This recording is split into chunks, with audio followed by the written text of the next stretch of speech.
Hello, bookworms, bibliophiles, and lovers of all things literature. Welcome to the next chapter of the Braless Book Guild podcast, where we discard our bras and reconnect with our inner child to talk about books both published and unpublished. We are your hosts, Jenna. Hi, guys. Marissa. Hello. And I'm Megan. As always, before we get started, let's talk about what we're drinking. Marissa, what do you have in your cup today? In my cup today, I have the Mr. Darcy tea. Oh, yeah. It's a good one. Megan brought it over. It's a black tea with berries and hibiscus. And that's all I read on the can when he brought it over, so I don't remember what else there is. But I just put the important stuff on the labels. Yeah, that's pretty much what it is. It's a floral berry. yeah. But tea. not so floral that it's, overpowering. Yeah. It has a great balance. I think that's what I like about it, is because it's not, super strong in one taste at all. Yeah. It's kind of got, a nice neutral tone, but balanced out. Exactly. Yeah, I think that's what got all of us hooked on tea to begin with. Like me, you, and Angela, we all were obsessed with the Mr. Darcy Yeah.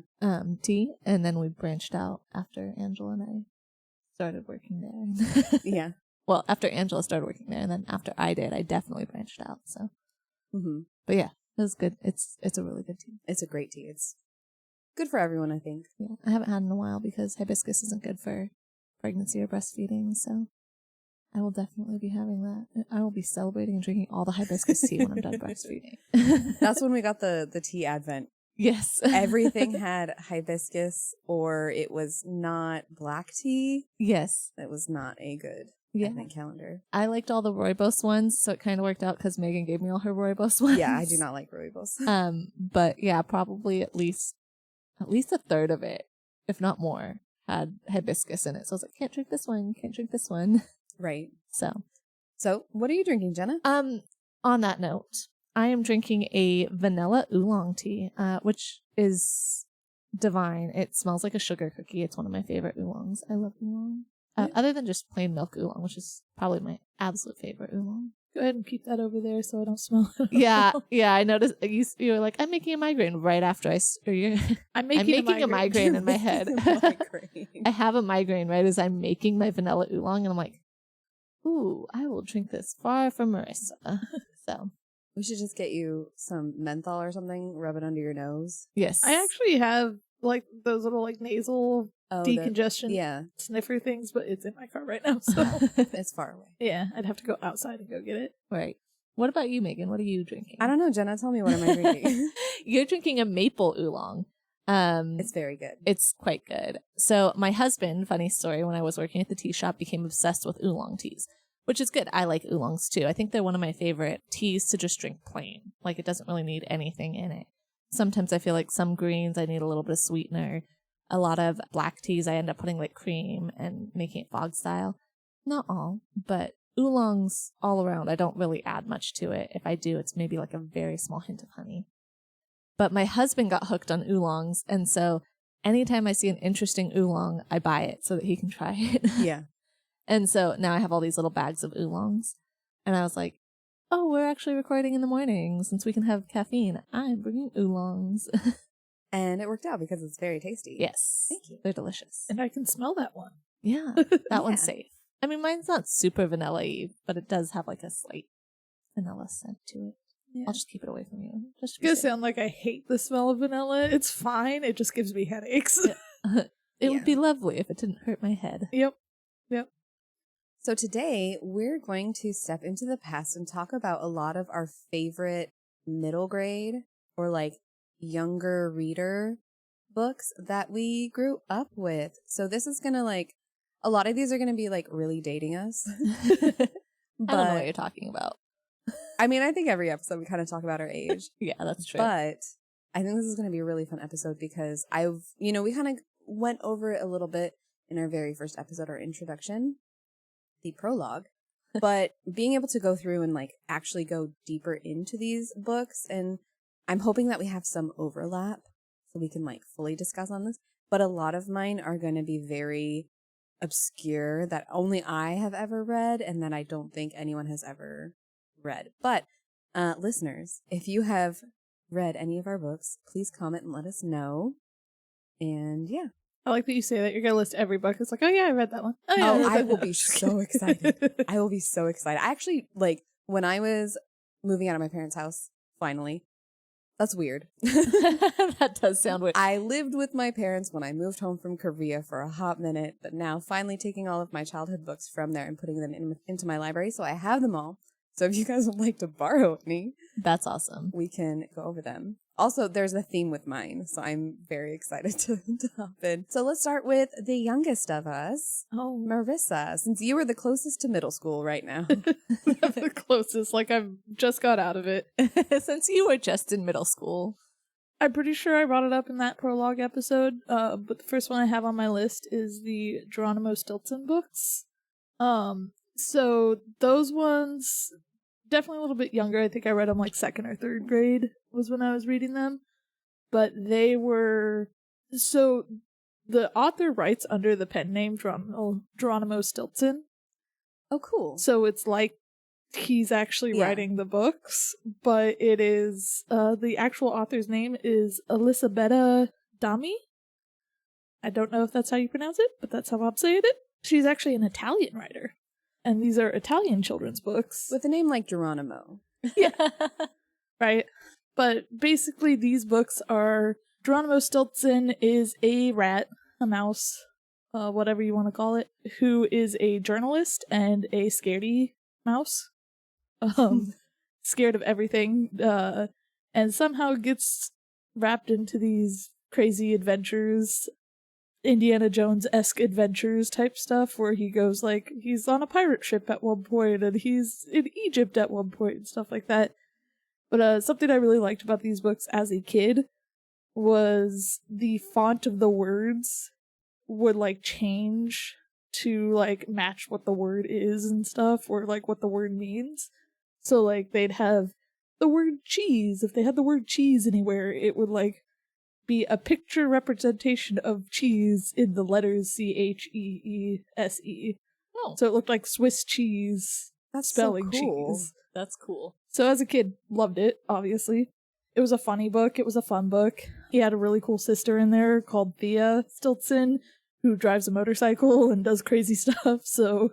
She was the inspiration for your life. Yeah. And that's why you are who you are today. Yeah. No, I don't think she was, but I just remember it was really cool that, like, he was, like, this kind of nerdy, scaredy journalist person, and then he had his really cool sister, wore a leather jacket, and took him on these crazy adventures sometimes. So that's the first one I had. That's very cute. Yeah. That sounds like something, yeah, I could see kids loving that. Oh, With, yeah. like, unique fonts and adding in fun little things to like a picture book, but without pictures, but with cool words. A lot of these I'm excited for when Elias, Jenna's son, grows up, to see if I could get him into them. Now, obviously, I don't want to force anything upon him, but once he starts, like, reading by himself and stuff, I'd be like, hey, this is what I read.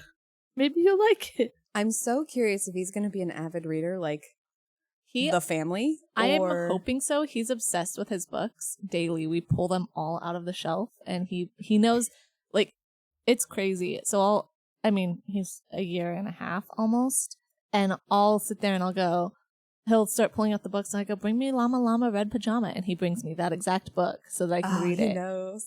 Or he'll bring me the Everything is Mama book because he loves that book. And I got really excited because he knows like almost every word in that book that the mom is trying to teach the baby. And I was like, look at you. He'll go, noodle, noodle. So I'm hoping he's a reader. When I go over there, the book he always grabs for me is There Was an Old Lady Who Swallowed a Fly. Yes, he likes yeah. that Every one. single time he will grab that book and just like grab it, give it to me, and I'll open it up and he'll just sit in my lap and stare at it. Yeah. It's perfect. He does want to skip to the end sometimes. Oh, He yeah. just- Or has yeah. certain pages that he like loves. He and goes if to you his try, favorite page. Yeah. Yeah, last night it was The Hungry Caterpillar.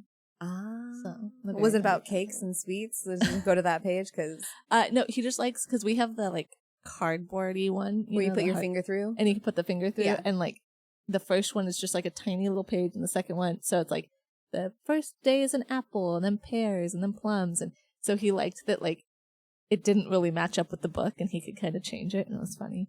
So he liked that. That's fun. Yeah, I hope he's a reader. I think the thing that bothers me the most about having to adapt my reading style to like Kindle and audiobooks is he doesn't see me with a book as much, Yeah. which I want him to see me reading instead of just staring at my phone like a mindless drone. So I try to pick up books when I can, but unfortunately, if I'm reading a book, he wants to flip through the pages and destroy my book. So it has to be books that I don't necessarily care about as much. Mass market paperbacks. Yeah, exactly. But we do already have like, my mom got the first series of Unfortunate Events for Christmas for him. Oh, yeah. And we have, I mean, I've had the Harry Potter series on for my list. 100. So, for 100 years, 100, just 100. But so we have like stuff to be prepared to like start reading him chapter books. But yeah, so kind of segueing into me, I realized as I was looking at my books, I was a very, very sad child that really liked sad books.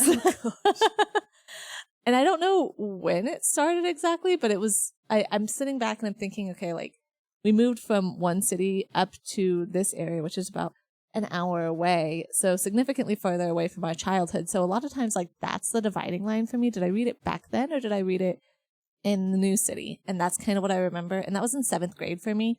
So I'm trying to remember anything from like 7th grade through high school is kind of a blur, and everything before that is kind of a blur. So I was trying to remember like some of my childhood books. And one of the first books that I can really remember reading pre-moving was A Chinese Cinderella, or The Chinese Cinderella, which was a nonfiction story of an unwanted stepchild. And it was so sad. And I was like, is this when it started? Because suddenly, like, after that, there's just like a ton of sad stories and then random fantasy books thrown into the mix. Or like random, fantasy, a lot of fantasy or sad books. I don't know what I was going through at that point in my life. I remember, like, you said that. I forgot about that book. I think I did read it, but I don't very much remember it.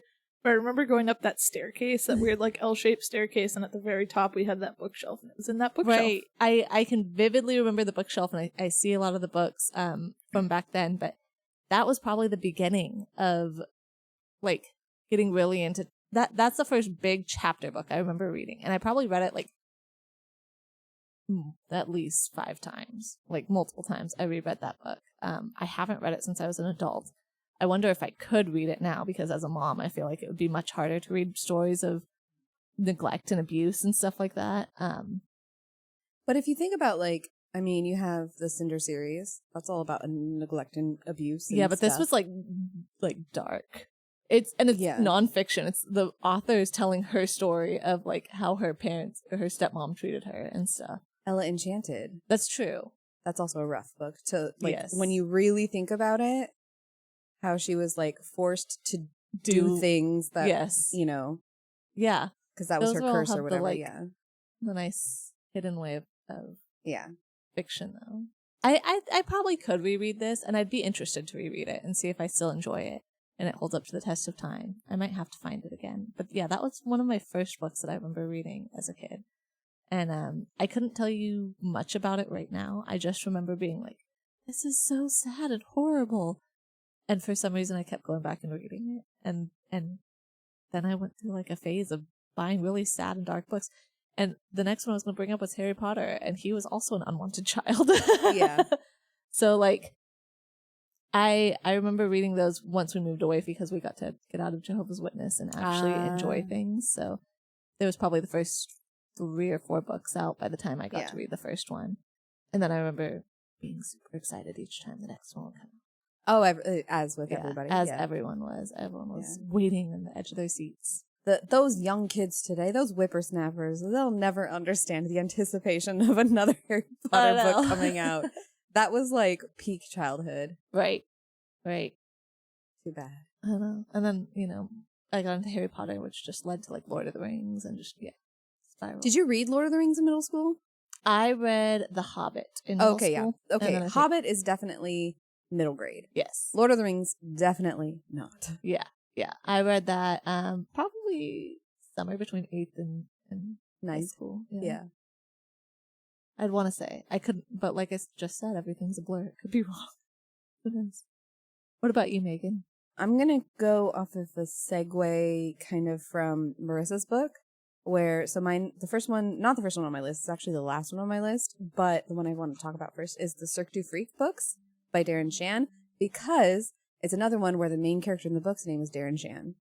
Oh. And the author is like him being like, yes, this is my like life story. So I also looked up the author just to see if his name was actually Darren Shan, and it is Darren O'Shaughnessy, and he is an Irish author, which is interesting because well, yeah, with the name O'Shaughnessy. Right. He, like, I remember my childhood, like, buddy reading all of these books with my brother, and, like, Darren Shannon having this idea of it being this, you know, the author is the character, thinking that kind of thing. But then as I got older, I was like, is this like a self-insert kind of thing?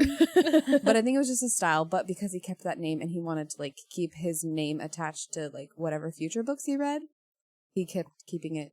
I actually don't know. I haven't looked up to see if he has any new books out, but I wouldn't mind if he has like grown into like adult writing or something to hop in to see what else he has to say.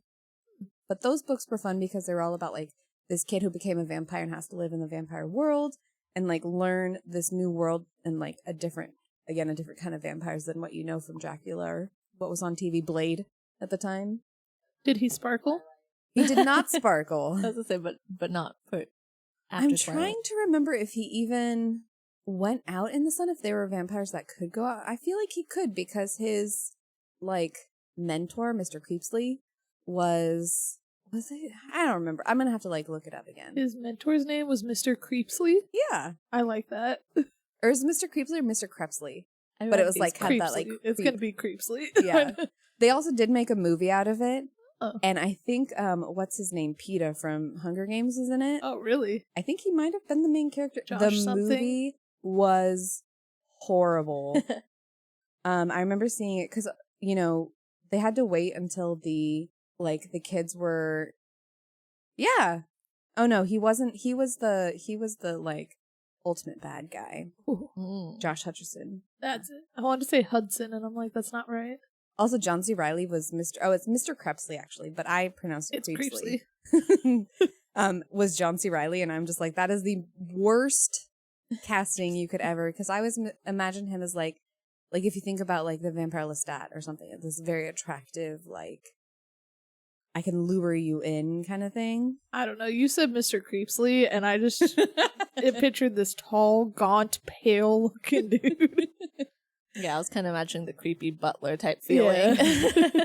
But that was one where I think there's like 14 books in it, and so it took a very long time for the books to come out. So by the time the last book came out, I think we were well into high school. Yeah. But yeah, my brother and I read the whole series. I loved it. I thought the whole series was great. Yeah, that was my first one. That's a lot.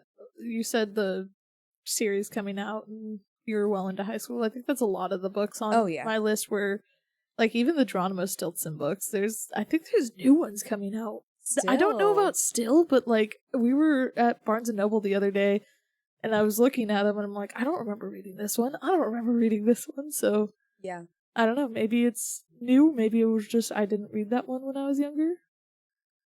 I don't know. It's cool. They got big collections of them now too. That's what I like. Oh, that's fun. Yeah. So when Elias gets older, he got presents. Yeah. Oh yeah. I almost bought them that day when I first saw them. Yeah. Yeah, we were there and Marissa was like looking at them and she was like, I can't wait to get these for Elias. And she goes, I gotta wait. He'd destroy them. Like, I was like, maybe we just keep them at your house. They're special TT books. I would like to reread them as well, but I do think I don't know how well they translate. I actually really want to ask my mom because I know she remembers me reading them. I just don't know if she remembers reading them herself with me or not. So I should ask her and see if she remembers them and how they held up to her reading them to me, or if it was just like, oh yeah, you really enjoyed them. I didn't like reading them, but you liked them. Yeah. Next one on my list, I actually have quite a few, so I'm trying to decide which one I want to go with. One of them was a really weird one that I remember my teacher reading this to us in class, and it was really fun, and we looked forward to reading the next chapter, was Bunnicula. Oh my gosh. Excuse you. Yeah. And there's actually a series of it apparently, but I only remember the first book. By James Howe and Deborah Howe. I don't know who wrote the first one or if they wrote it together or not. But it's about a bunny vampire. With a name like Bunnicula, I feel it. It literally was that. And I don't remember what happened in that book. I just remember it was a bunny that was a vampire. And every time we read it, I was super excited to read the next chapter. So, and that one still was pretty young. It was like 3rd grade, I think, when we were reading it. So still pretty young, but yeah, I'm curious if anybody out there has read it or continued the series in any way or what, because it sounds ridiculous, but I'm very curious about it again. Do you know, I think you were reading that book. It must have been early into us moving up the hill.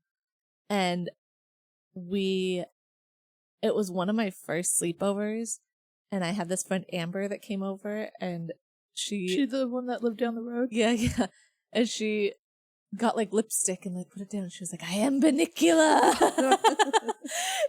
And it was so funny. And I don't know why that's a vivid memory. I don't even know if she'd remember that, but as soon as you said that, I just like flashed back to my first or second sleepover ever. And it made me laugh really hard. So crazy. I wonder if it's like a children's horror book of it all. Like this bunny was just out to kill people. It was like a Nightmare on Elm Street for kids. Oh my gosh. Maybe it was a nice bunny. It was not a nice bunny. Oh, it was not a nice bunny. I don't think it was a nice bunny. A children's story from the villain. Oh. Interesting. What's your next one, Jenna? So I'm going to stick with my sad before I go into the good stuff because I feel like I want to end on a good note. So as I went with all my sad books, I remember vividly going through a phase of reading Lurleen McDaniel books.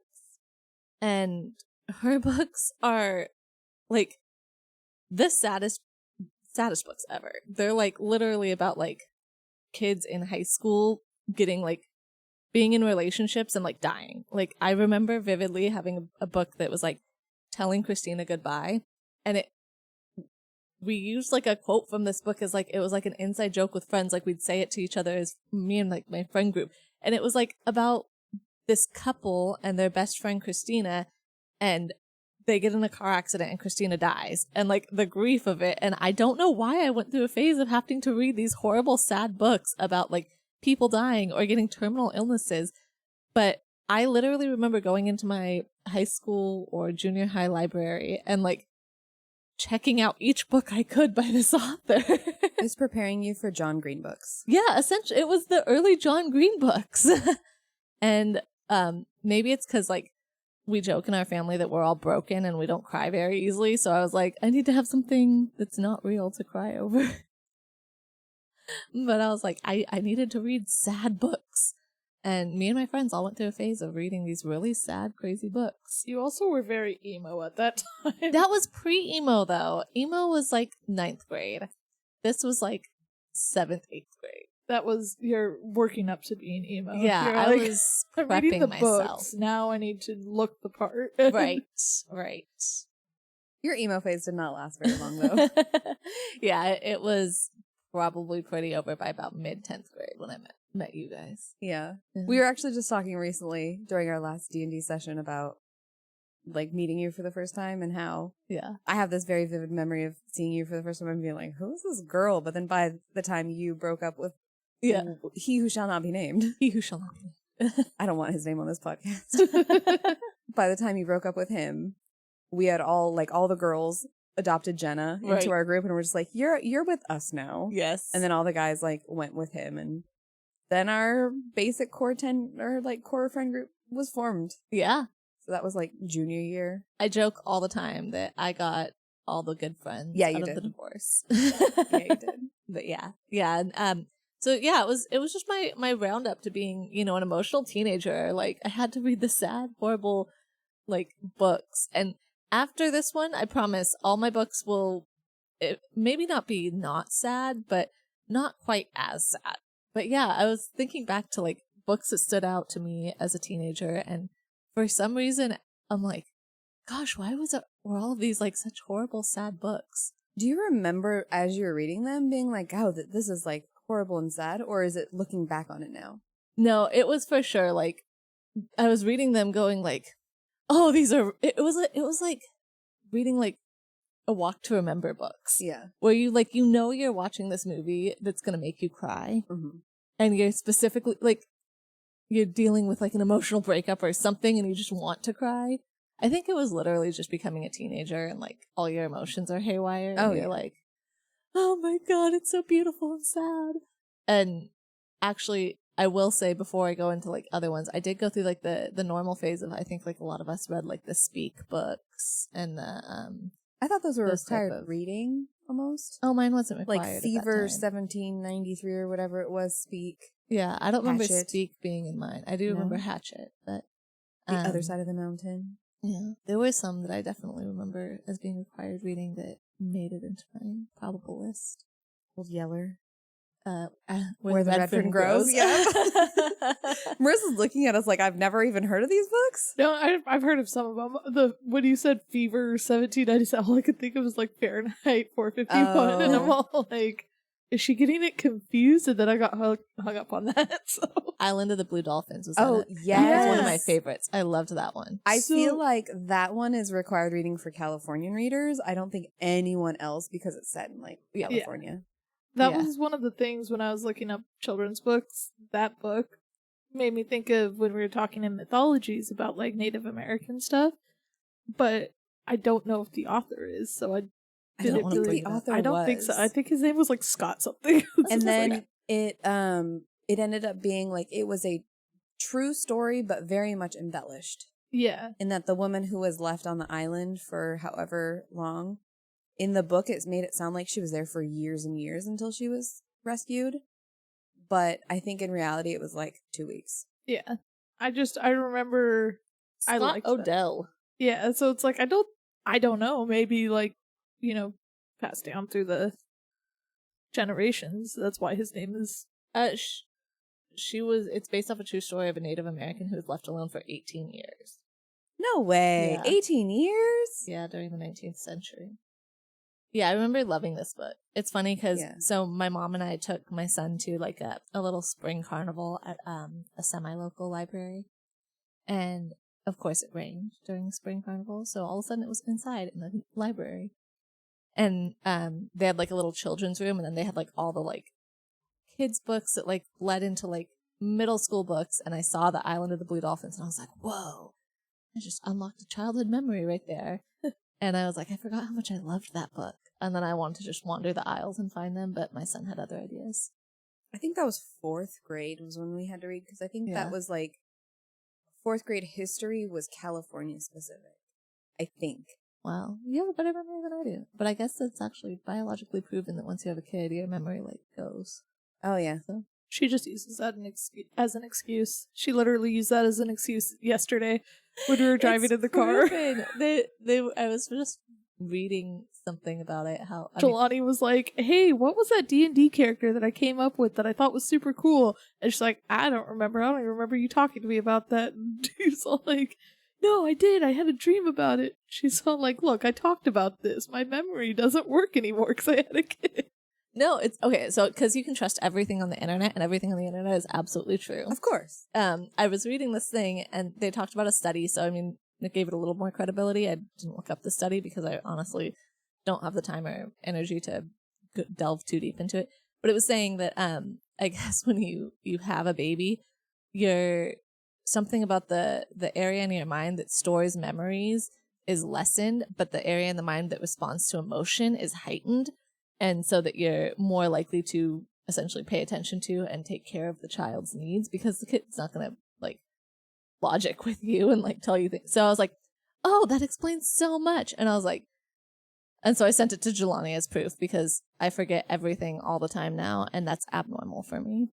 I'm Wait, baby. screwed. I forget everything. I remember very specific like conversations with meeting you for the first time. I did not remember that. and Just on it. I am like, but everything else, like, where did I put my glasses?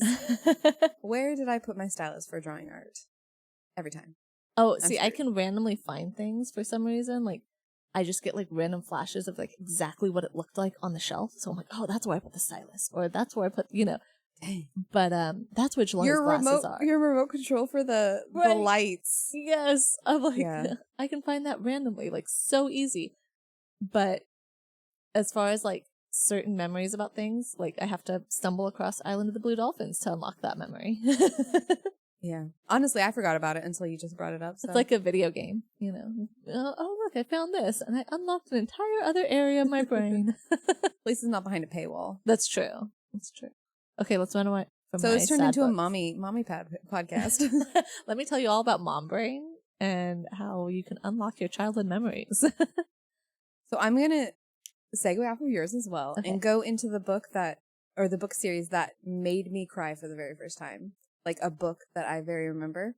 In 6th grade, we went on a field trip and I was reading the series and I sobbed on the bus. And then I get in the car and my mom's like, what's going on? And I'm like, the book was so sad. And she's like, you're crying over a book? And I'm just like, Mom. And that is Dragon's Blood by Jane Yolen. I have not read that one. Okay. So it's I don't a think. three. It's possible I did. 3-book series, and it was Dragon's Blood, Heart's Blood, and Ascending of Dragons. I did read Wait, that. wait, what? Wait, I don't remember Dragon's Blood, but I remember Heart's Blood and Ascending of Dragons. So Dragon's Blood is this kid, Jaqen, I think his name was, finds a dragon egg, and he's gonna raise it to fight in the pit dragon. This is all sounding very familiar. And so he's gonna raise it to fight, and I think he names the dragon Heart's Blood or whatever. Mm-hmm. And then, okay, this is one of the books that nobody has ever read, and I loved it so much. And my theme today is dragons, because I absolutely love dragons. Still do. Perfect, because I just finished Angela's book, which is all about All dragons. about dragons. Excellent. So, the second one is major spoiler alert, but the book has honestly been around for 30 years now, so maybe not 30, but a hot minute. I love watching you guys like look this up. Yeah, because I gotta remember it. I totally remember these books now. So the second book is like after they've like won his freedom because he was like a slave, they've won his freedom, they like run off together, but then there's like issues where he has to like escape or something, and his dragon ends up dying, but she's pregnant, or she has like 3 eggs, and then what? No, I just like there's even more, I think. There's more? Oh, wait, no, No, no, that's a 3? different series. Yeah, I it's was a doing the different same series thing. too. I was like, wait, hold on, did they go? But yeah, no, it was recommended because it's her books. I Oh, think. okay, yeah. I also recently looked her up because I was curious to see what she's written. But when his dragon died in book 2, I cried so hard. It was the most heartbreaking thing I've ever read in my entire life. Yeah, it's rough when It was rough when When- like a character you've been through for 2 books dies. Yeah. And then the third book was kind of meh because it was all about her kids and like him and the main girl character, like they were freezing or something. So they like cut open his dragon and like lived inside her body for the night. But then they were like, in order to get out of her, they had to like birth themselves out of her. It was really weird. And then after that moment, they could like see or like speak to the dragons with their brain or something, or like see the way dragons see. It was really weird. But I remember being so heartbroken over that book series. And one of my favorites when I was a kid. Oh, unlocking childhood memories again. I'm glad that you guys have read it though, or like it seems familiar to you. It seems Yeah. familiar. I don't remember it. Yeah, I don't Yeah. At remember all, but I don't remember all of it. When you were saying the names, I was like, oh yeah, I remember reading books. Yeah. But I don't remember reading them. yeah. Okay. It was funny because you said the name and I was like, wait a minute, I vaguely recall that. And then I looked up the book and I was like, wait, that looks so familiar. But yeah. I couldn't tell you anything about the story, which is honestly, I'm sitting here thinking about like books and I was like, I know I read like upwards of 50 books a year at least because Right. I was like an avid reader. And I There's so literally many. couldn't Yeah. There's so many think books of out there. any of them. But anyway, Marissa, yeah, next one. Not dragons, but has the name in the title. The Pendragon series. Oh yeah. Wait, who's that? I have that written. I never read those, but PJ McHale. I remember seeing them. Yeah, they were, once again, one of those series where it's got like 10 books or something like that Yeah. in the series, so I did not read all of them. I remember reading the first one for the first time because I remember getting it from my school library and seeing somebody else reading it and they recommended it, so I picked it up. It's all about like time travel and stuff. Ooh, cool. Yeah, so like the dude's like the first book is called The Death Merchant or The Merchant of Death or something like that, which is super cool, and that's what made me go, "Oh, I want to read this." But he basically is chosen to protect like the timeline at like key events, and there's this like shape-shifting demon or wizard or something like that is trying to like mess up the timeline, and will go to these like key event eras Sounds and like try the to make Loki it up. Show. I didn't watch the Loki show. It does so. sound like the Loki show. But yeah, so basically his whole thing is like he time travels to these areas to stop this guy. And then there's like snippets of his like it goes from like first person to third person point of views, because some of it's snippets from like his journal and like his letters. It's written like a letter to his friends, and then like sometimes it's from his friend's perspective, so that's where the third person comes in. But yeah, I remember really liking that. I remember at least reading 3 of those books, but I think somebody told me, and I was very influential at that point, of like, oh no, it gets worse as you go or something, and it might have just been a kid being a kid and having no strong opinion on anything. But I read that the first book, loved it, kept reading it, and then somebody told me, oh, it's not worth keeping reading, so I stopped. And I kind of wish I had kept doing it, just because I'm curious. Were they all like connected? Like each book was connected with each other, or was it a separate series? Okay. Yeah, I believe it was just like, I mean, I don't remember it well enough to remember exactly how they flowed together, but I think it was very much like, oh, like something happens and now I have to go to this next place, and the next book was that. You should definitely reread those. Yeah. I mean, you'll probably finish them in like 2 minutes. Yeah, that's true. They're pretty quick. I'm always scared to go back to it's true. childhood books, though, to be like, was it really good, or was it just because I was a kid? I was a kid, yeah. We'll see. Could go either way. All right, Jenna. So I've talked about this before in our podcast, and I think it was back when we talked about books that like influenced us as young readers, and it's the Royal Diaries series. It's by various authors that all wrote books in the series. So it's by Catherine Lasky, Carolyn Meyer, Christina Gregory, Anna Kerwin, and Patrick C. McKissick. At least those are the ones that I remember reading. And each of the books is a fictional retelling based off of historical princesses. So we had like Anastasia, Cleopatra VII, Marie Antoinette, Elizabeth I, Victoria, and it was kind of cool because they did have them from all over the world and all over the world princesses. And I remember wanting to collect them and read all of them. And I did not. As I'm looking through here, I'm like, I didn't get to read that one. Oh, I never read that one. Oh, I never read that one. But I definitely remember like they were written like diaries, and they were definitely not accurate. Like they were fictional works, but it would have almost been interesting to even read them if they weren't so fictionalized. But like Cleopatra was one of my favorites. I became like obsessed with Cleopatra after that, and like Egypt and Egypt mythology and all of that stuff. And then I read like Antony and Cleopatra, because I read Shakespeare really, really young. I loved Shakespeare. And I was like, this isn't the same.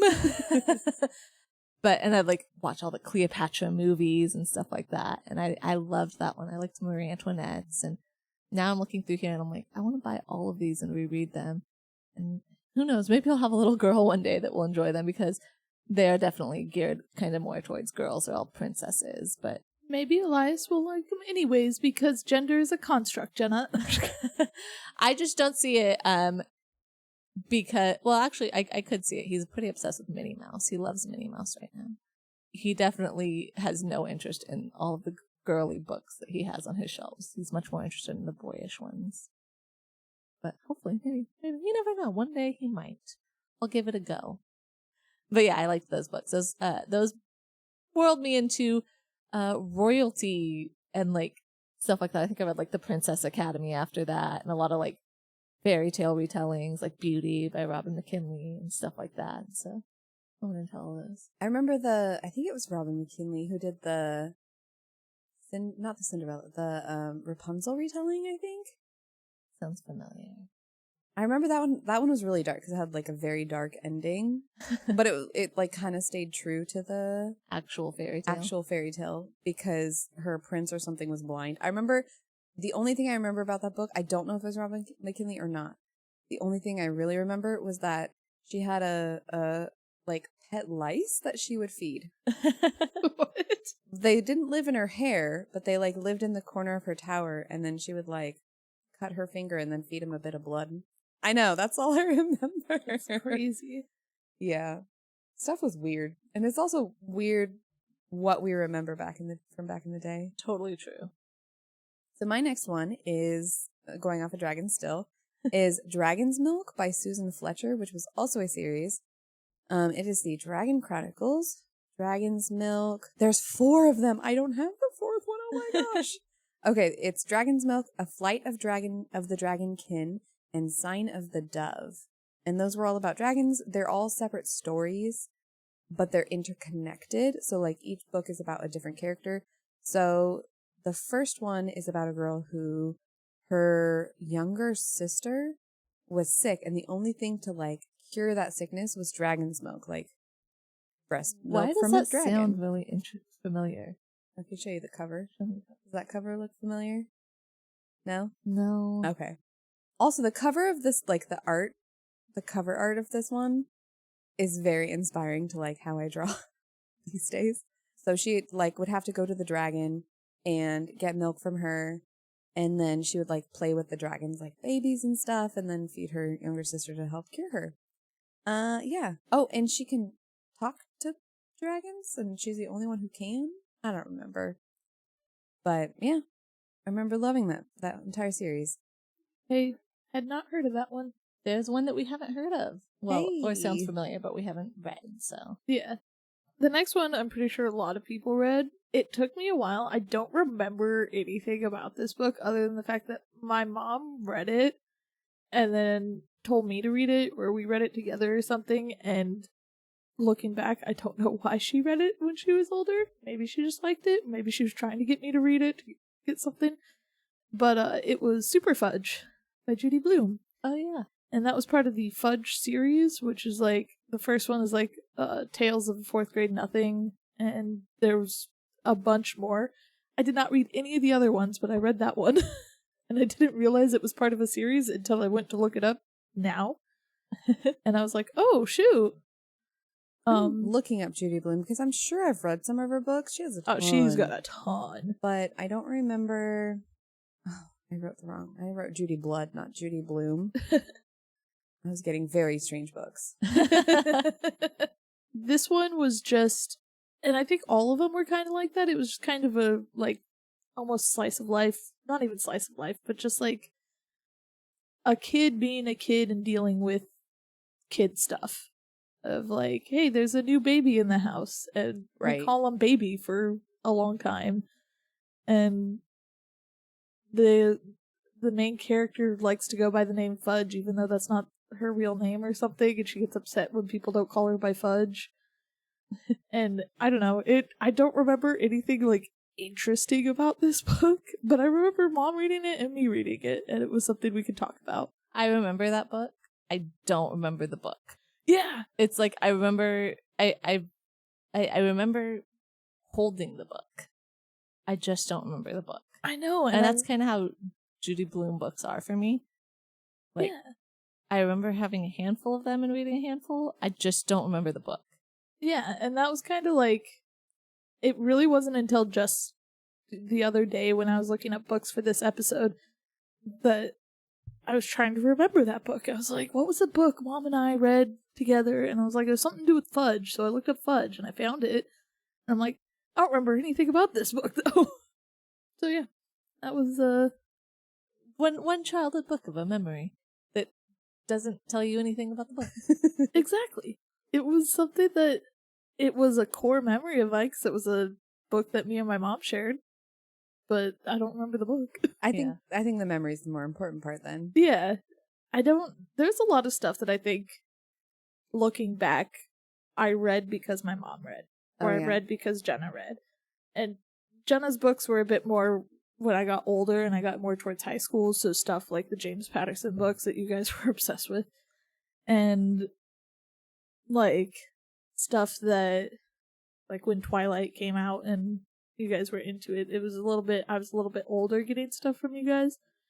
And I'm so curious, and I should talk to Mom now about it, and she's gonna be so excited to listen to this episode to be like, you guys talked about me in your podcast. And we didn't throw her under the bus by saying she gave us inappropriate books. Yeah. She was mad that I did that. I was like, well.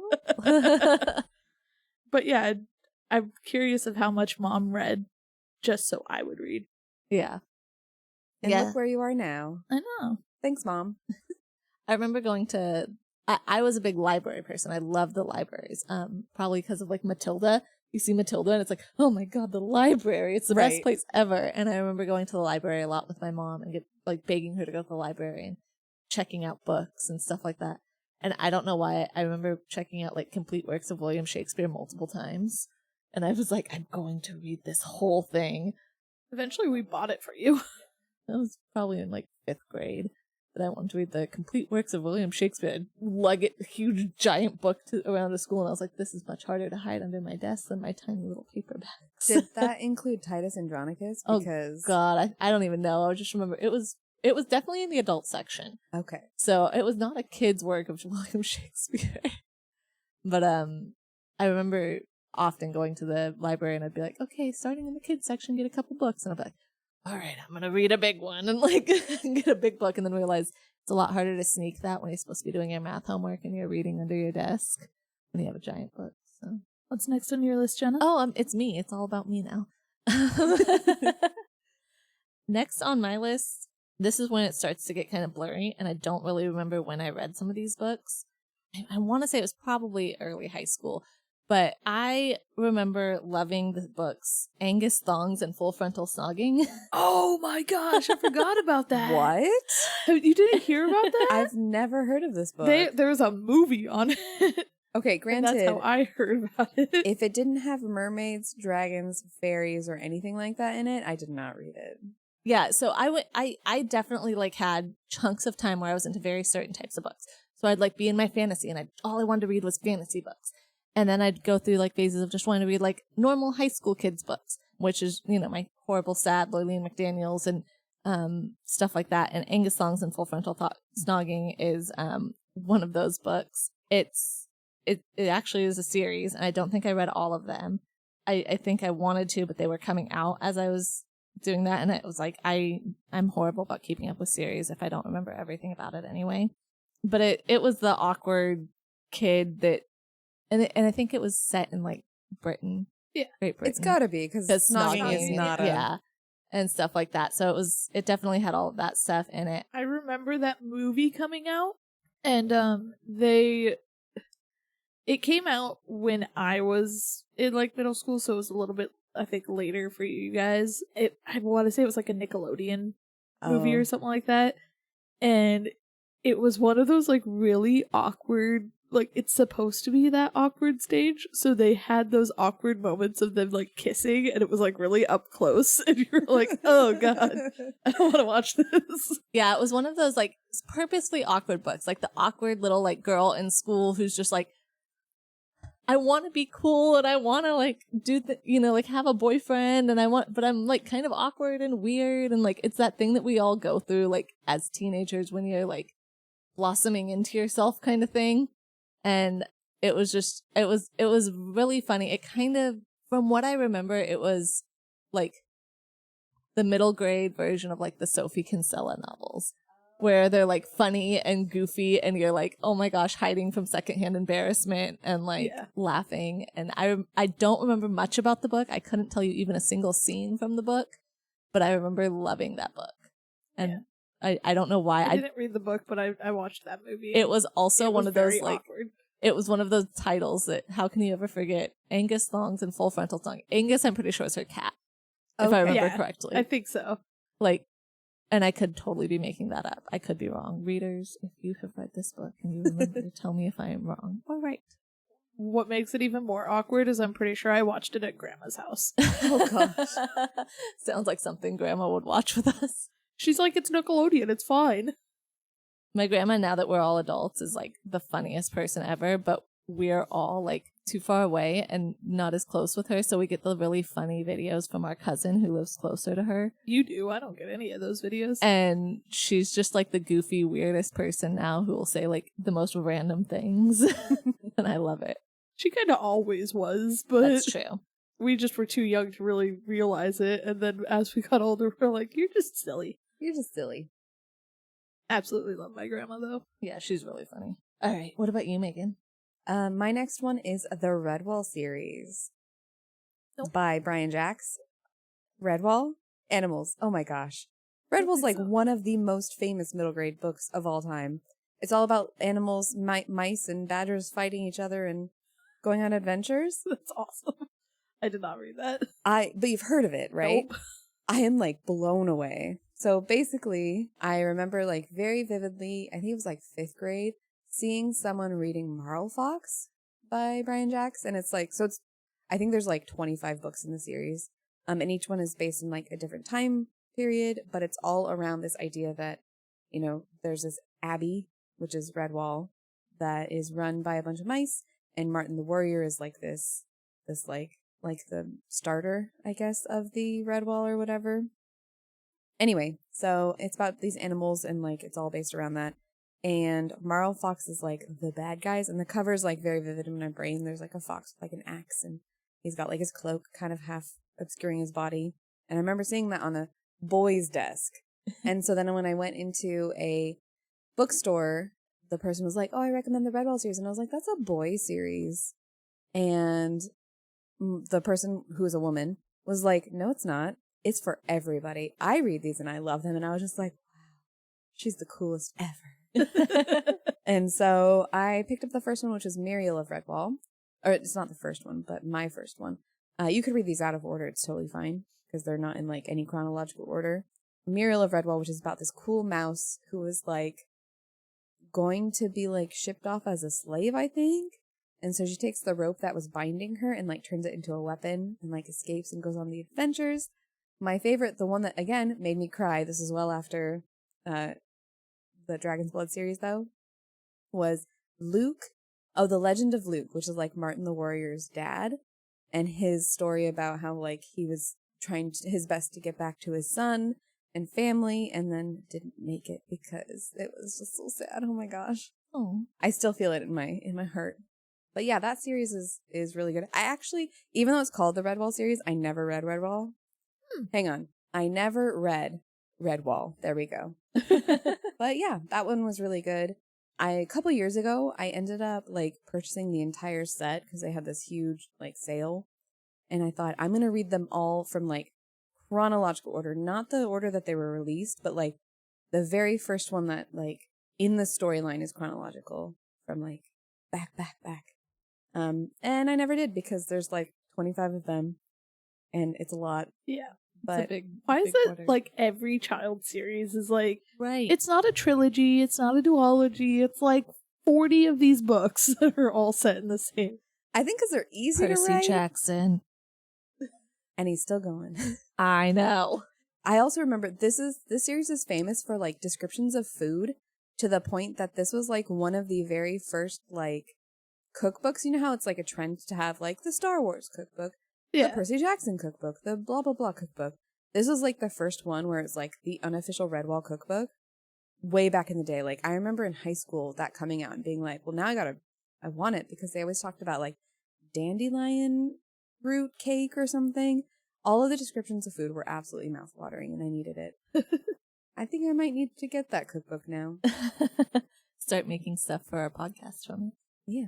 What's next for you, Marissa? So next on mine will be another very famous one. Once again, much younger, but is the Magic Treehouse series. Oh yeah, I never read those. You never read the Magic Treehouse series? No.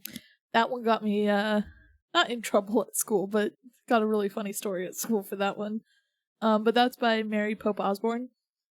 That's why I had to look that up on my phone really quickly because I'm like, I don't know who the author is for that. But that's basically the Magic School Bus, but in book form, where they go into the Magic Treehouse and they travel through time and Magic School Bus is books. The Is show it is too? based off of the books, yeah. Well, it's just a different version of that then, Okay. because it's a magic treehouse that they go up into their. It's not like their teachers taking them on these field trips and everything, okay. but it's they go into the magic treehouse and they travel through time and go That's to so these fun. different eras and stuff. And a lot of time travel in these children books, isn't there? Yes. But yeah, so the funny story with that one is we had to do a book like project thing in my second or third grade class. I don't remember. It's hard because for me, my kindergarten and first grade teacher were the same, and she did like a split class. And then my second and third grade teacher did the same thing, where it was a split class and it was the same teacher.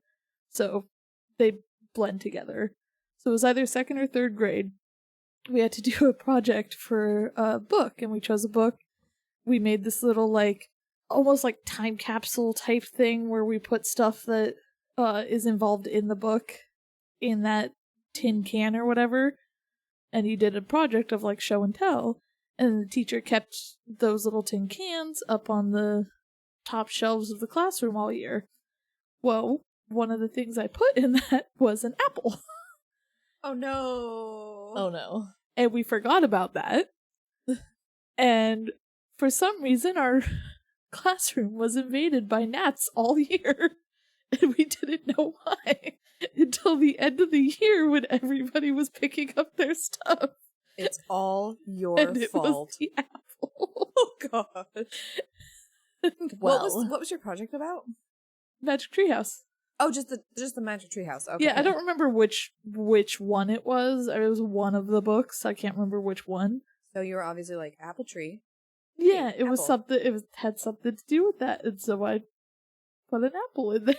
So yeah, that's that series stuck with me for that reason.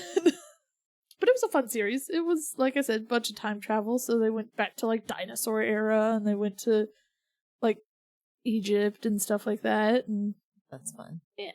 Got to get their history lessons in. exactly. You know, we were talking about books that were like required reading. Did either of you guys have to read the Egypt game? No. Oh, that sounds so familiar. Never heard of it. Oh, I remember that one. It was like, I don't remember a lot about the book, but I just remember like that these kids like got really into Egypt in school or whatever. And then they'd like, I don't remember, they like dress up or like do something and like dress up as like Nefertiti and stuff like that, or had a bust of Nefertiti or something like that. I forget. I don't remember, but you said go back to Egypt and that just totally like sparked that in my memory. Did Sorry, you find it? yeah, I looked it up and I looked at the cover of it and I'm like, oh yeah, I remember reading that. I don't remember the book. I just remember it was a required reading book that we read in like, I don't even know, grade school or something, and being obsessed with it. I thought it was the coolest book.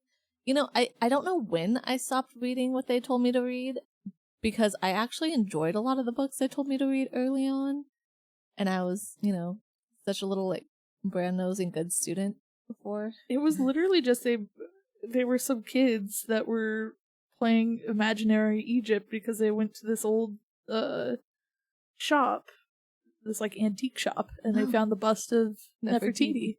Okay, all I remembered was the bust of Nefertiti and them having like dress up in Egypt and stuff like and that. they all just played a imagination game of being in Egypt. That's cute. Yeah. Yeah, I don't know. I like remembering. I want to go back and like just find lists of all the books that we required reading and just, you know, jog my memory of things. My next book series though is going to be the Sweep series. I know me and Megan have talked Sweep. about them. Oh my gosh, I loved these series. By Kate Tiernan. Yes, Kate Tiernan. Tiernan? I don't know if there's an extra N in there. Kate Tiernan. And like these were all about a girl who's just an average high school girl that learns that she's a witch. And She's like adopted in a witch. yeah, she's adopted and she's a witch. And I loved this series. I devoured this series. I read this series multiple times. I was like, can I just find out that I'm a witch? Like, come on. We have Harry Potter, we have this girl. But this one, it wasn't like we go away to school and like learn witchcraft. It was, she Wicca. continues. Wicca, Yeah, it was more, it was not realistic Wiccan, but it was more realistic than Harry Potter, who had wands and could actually Okay. cast spells. Did you like Cal or did you like Hunter? I liked Hunter. Okay, from the beginning? Because in the beginning, he's like the bad guy. Yeah, I Well, always that's had a thing why. for the bad guys. That's why Jenna So- liked him, because he was the bad guy. But Right. then it ended up being that Cal was like the ultimate bad guy. Right. I liked Who- Hunter. yeah. Hunter was my favorite. from the I liked get-go. Cal until Hunter came along, and then I was like, who is this douchebag? Yeah. Who is this jerk? And then Yeah. it showed that Cal was a bad guy, and Hunter was like the perfect man for her. Yeah. I He liked was like the Hunter. Wiccan police or something. Right. Yeah. And at first you were kind of like concerned because he was kind of after Cal. Yeah. And you're like, oh, we're not going to like him. But I was like, I like him. And yeah, he was my favorite. That was honestly probably the first time I've read a book series where it did the whole book one boyfriend. Yeah. Oh, turns out he's evil. Book two boyfriend's actually The good guy. the good guy kind of thing. Yeah. So, and I feel like a lot of the books are doing that these days. Yeah. That's probably actually accurate. That's probably the first one that I got to do that with too. Yeah. But yeah, I loved that series. So it used to be these tiny itty bitty little books, and there was like, I don't know, 12 of them or something like Yeah. that. And then they republished it, and they were like 3 books per one bigger book that they republished. And I bought all of those, and they got lost in one of our mini moves. Oh no. So now I want to go and find all of those and rebuy them because Yeah. I loved those books. Double check Dad's house when we go there on Saturday to see if it's I there. always double check to see if he has like some of my favorites. I know he has all my Cassandra Clare Take a Drink and just a handful of other ones that I know I'll want eventually, but don't have room for on my shelves, so I'll go get them eventually. But I actually did a reread of Sweep. yeah, I think before I told you just like, hey Jenny, you should join me for Owl Crate, because I very specifically remember having, like, as I'm reading it, flashbacks to us reading them in high school and talking about it in high school and becoming like friends because of it.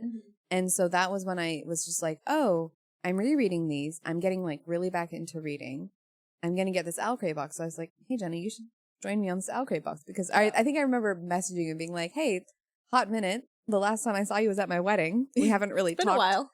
talked like genuinely in a couple of years. But I remember you loving this series. Do you still read? And you were just like, excuse me. I do. But yeah, that was, I rereading it. It was like the first 9 books were from Morgan's point of view. Mm-hmm. And then like the 10th one was from Hunter's point of view. And he went off and did like this other Yeah. one thing that he did. And then it was from her, there was a new girl that joined the school. Right. And then she also discovered that she was a witch or had like powers and Mhm. stuff.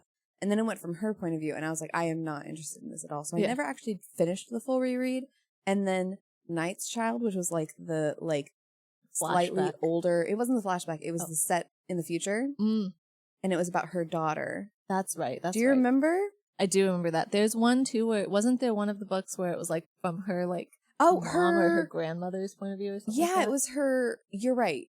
It was from her like ancestor or Yeah. something point of view. Yeah. And I remember being like, I don't care. I just want Morgan. I'd be interested to reread them because I remember liking them when I read them in high school, and then I've reread them. I've reread those. If I really like a book, especially way back when, they become like comfort reads, and I would reread them like a few times. Yeah. And it'd be interesting to go back and reread them again because I loved them in high school. Right. And, And that was another one that they weren't finished. So I would reread them yeah, when the to next catch book up. came out, Mhm. and then they finally all came out. Yeah. And then the Night Child. Did you ever read her other one? It was the Immortal Beloved or something. something. I think I did feel like read we it, but I talked just about don't this as remember well. it being as captivating as the other ones. There was only 3 in that one. It was like Balefire. Oh, yeah, Balefire yeah. series. Yeah, There's I only don't 3, and it was set in I think it was like, where do they have Mardi Gras? Is that New St. Louis? Orleans. New Orleans. It was set Yeah. in that. And so there's French involved. It's entirely possible I read them. I just don't remember. So my last series is a super, super famous one that I'm surprised we haven't discussed. And I'm actually curious if you've read her series. And this is, specifically this series is the one that I read because I never read any of her other ones. Wild Magic by Tamora Pierce. I've read Sounds some by familiar. Tamora Pierce. I don't think I read Wild Magic, Yeah. but I've read Tamora Pierce before. So this was only a 4 series, and it's like set in the same world because a lot of the books that she wrote were set in the world of who's that super famous character who is like the female Lancelot, basically, where she's like this knight Joan of Arc. Not Joan of Arc. That's what I thought. I was like, It's like her go-to character, Tamora Pierce, Alana. And so she's like this like mythical figure in her world. And she has so many books based in this world. And it's like the Tordal series. But the one that I specifically read was from this one girl who could talk to animals. And this guy wanted to like train her to like hone her magic. And I remember specifically this series I wanted to talk about because it was the first one where they talked about sex, sex. And I was so scandalized as a middle schooler. The only like, I have an issue with the series because she's like 14 and he's like, I think 22 or something. Oh. And they do have a relationship. And I remember as a child being like grossed out by this. I actually don't know how old he was. I'm going to have to like look it up. But I do remember him being significantly older and being like, she is a child. And they are talking about like sex. And it was only this one line of him being like, do you think I'm with you just because of sex and stuff? And they didn't have sex in the series. It was never anything. It was like just kissing. But Kissing, yeah, I know.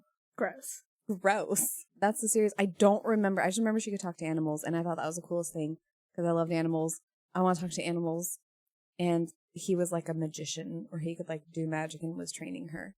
I don't remember anything else about that series. I would actually really like to go back and reread this, and I would like to go back and read more of her other stuff. I've always wanted to read Trickster's Choice, which is one of her series. So, yeah. yeah, I don't remember her, but I do remember reading some of her books. I just don't remember the books. It sounds familiar, but I don't know if I actually read them or if I just like saw them and never picked them up. Yeah, there's such a famous like series, like famous overall arching book series that she's read. And she was one of the very first authors, I think, in like our generation to write young adult from the point of view of a girl. So I liked that as well. Nice. Yeah. See, what we should do is we should all go to a library together and go walk through the middle grade section okay. Oh my and gosh. find books that spark remembrances. Can we like bring our microphones, hook them up virtually or talking to our phone or something, and then be like, oh my God, this one. That would be so much fun. Let's do By it. the way. Yeah. Yeah. It'd be so fun. What's your last one, Marissa? My last one, and it's funny because we talked about how we were going to do one more, and I went through like 3 of them since we talked about that. And part of it was because Jenna was like, oh, required reading. So I was like, oh, there's that one. And then we talked about Dad's House, and that's how I actually am going to get to my last one. At Dad's House, he has a book that I don't remember when I first read it, if it was 7th or 8th grade, or if it was starting in high school. But it's called Generation Dead by Daniel Waters. And this was I think it's a series and it's at least a trilogy, but I think there's more to it that's like extra books. But the premise of it is that zombies are real and part of society, basically. They just hang out. They're I just remember dying. this book. Undying. Yeah, so it's like people die and then they come back to life and they're like, it's not like they're like, oh, brains, like monsters, but it's like all of a sudden these people that died are alive again and they're trying to like fit in with society, and there's a whole like power dynamic of like people that are, I think they're called like bioists or something like that, and so they're racist against dead people and stuff. And like the main character in the first book is this gothic girl who has a crush on one of the dead guys. Oh. And it's a kind of love story between them, but also commentary on society and all of that. But a thing I really specifically remember about these books, other than the social commentary, was at the end of the second book, I think. One of the characters you find out is she's dead, but she's been passing as living. And on top of that, at the very end, like the very last chapter of it, was her talking about her girlfriend. And it was like something of like, I did not expect there to be a queer representation in here. And so when that happened, I was all like, these are my favorite books ever. Just because it was One of the first ones one of the you read. first ones that I read that was not I wasn't specifically reading it because it was queer and then it had queer representation. I was like, yes, I'm doing this. And so the whole third book, I think, is about her, and it's called Passing Strange. Ooh. And it's all about, like, okay, her entire life she was, like, pretending to be all-American girl, all of this stuff, and then, like, she died, and now she's pretending to be alive, and all of her, like, pretending to try to be normal, to pass. Interesting. That does sound like a very intriguing book, and I think that like, especially for that day, like, that age group, is an important story to tell. Oh, yeah. Yeah. Even if in a unique way, because if it includes, like, racism or, like, I guess, prejudice against a certain type of person. Yeah. Not person. And I think that- remember it was, like, rough. It was one of those things where, like, the bullies got really violent. Oh, gosh. And, like, it was kind of, I would compare it a little bit to Flawed, when they would have those moments of, like, strong prejudice and, like, attacking people for Flawed prejudice. by Cecilia Ahern, right? Yeah. So, like, when they'd have those moments of, like, I can't believe people are getting violent over this person just because they're different. Right. And it was, like, I remember that hit me. And it was also just interesting because the main character in the first book is a gothic girl. And not a lot of books were written from, like, a very, like, clearly gothic Right. young woman. And at that point, I was, because Jenna and Jake were, and I was copying them. But I still like the gothic style. But it was like, oh, I'm just the plain normal girl in jeans and a t-shirt. And she was like, no, I wore, like, black skirts with, like, pins and, like, safety pins all over me and I dark remember these makeup. books, and I remember really liking these books. And I do remember that it had the Flawed kind of feel to it, where it, like, had a bigger overarching commentary to it, which was really good. Yeah. So I think it was definitely that precipice of going into high school was the age group, I would say, in that. But I want to go back. It's on Dad's shelf, so I want to go back and reread them. I know at least the first two are on his shelf. I don't know if the third one is, but I gotta find them. Was there only 3 or were there more? I think there's more, but I think, so, like, the main character, Phoebe, was the main character in the first 2 books. And like I said, I think the third book was from the girl that was pretending to be alive. And then I think there's more after it that are, like, other stories and stuff like that, but it wasn't, like, part of the whole series. Very cool. Yeah. Well, I know we all have a lot more that we wanted to say, so we're going to have to probably do another episode later on in the future where we discuss more. Yeah. Guys, I just wanted to know, I was, like, trying to remember some of the books from that Lurleen McDaniel, which were all sad. And as I'm looking at the, like, Megan was asking us, oh, did you know they were sad going in? I really got hooked on a series that was called One Last Wish. Oh my gosh. Here are the names of the books. A Time to Die. Oh my gosh. Morning Song. Mother, Help Me Live. Someone Dies, Someone Lives.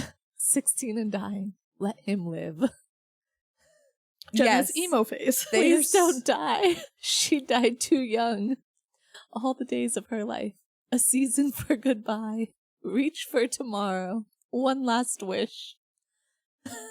I went into these with eyes wide open. So you definitely knew. I knew what I was getting into.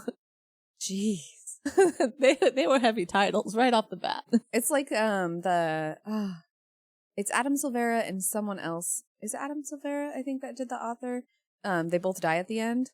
Oh, yeah, I want to read that book. I read it. And then there's a second one where it's like the title is like only one of them dies at the end or something. Yeah. Yeah.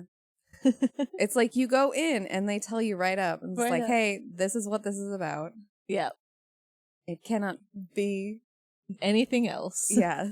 Do not prepare yourself now. No facade here. Dang.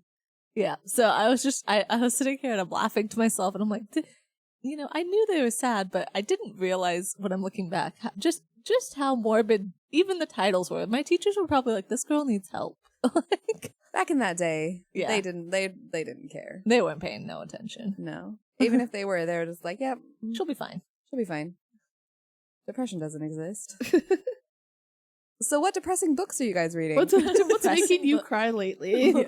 Okay, then know. just what are we reading or But what we're reading recently. So I just finished Oleander Sword, Yes. That's the second one to the Jasmine second Throne? one to Jasmine Throne. And I was just talking to Marissa about this yesterday, actually, and how I'm now like, I should continue and do our homework for our never-ending list of things that we've given our readers to read. But I also just got offered the 7-Year Slip by Ashley Poston on Oh, yeah.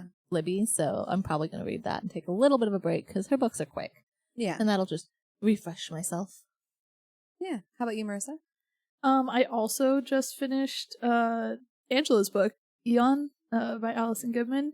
It was really good. And I kind of want to go straight into the next one because there's a second one. But I do not own that one, so I probably will not go straight into it. So I'm kind of torn on what I want to do. Like Jenna said, do I want to go to a required reading or do I want to go to... I also bought the new Gail Carriger series, so I might start that one. I don't know. I'm in between right now, so we'll see what I go with.